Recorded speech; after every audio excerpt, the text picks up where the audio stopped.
Il-ħamis filgħodu l-Partit Laburista kompla bżjarat tiegħu fil-lokalitajiet. Din id-darba kien imiss Ħażebbuġ u Biżebbuġa. Id-deputat mexxej tal-Partit Laburista Tony Abela żar is-suq ta' Ħażebbuġ u tkellem ma' diversi nies li kienu qed jagħmlu x-xiri tagħhom. Jakkumpanjawh kien hemm il-kandidati Laburisti għall-elezzjoni tal-Parlament Ewropew Marlin Mizzi u Ivan Grixti. Tony Abela fisser l-importanza ta' dawn iż-żjarat għax permezz tagħhom jinżamm kuntatt dirett man-nies.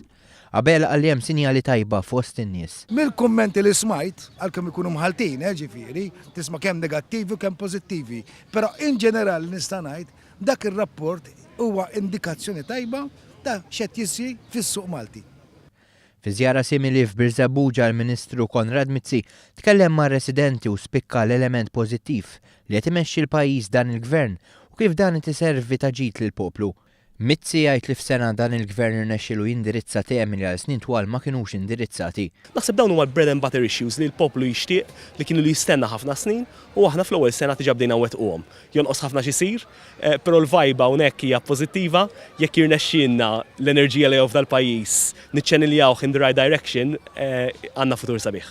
Il-kandidati Laburisti għall-elezzjoni tal-Parlament Ewropew Charlon Guder u Mirjam Dalli akkumpanjaw lill-Ministru Mizzi f'Biżebbuġa.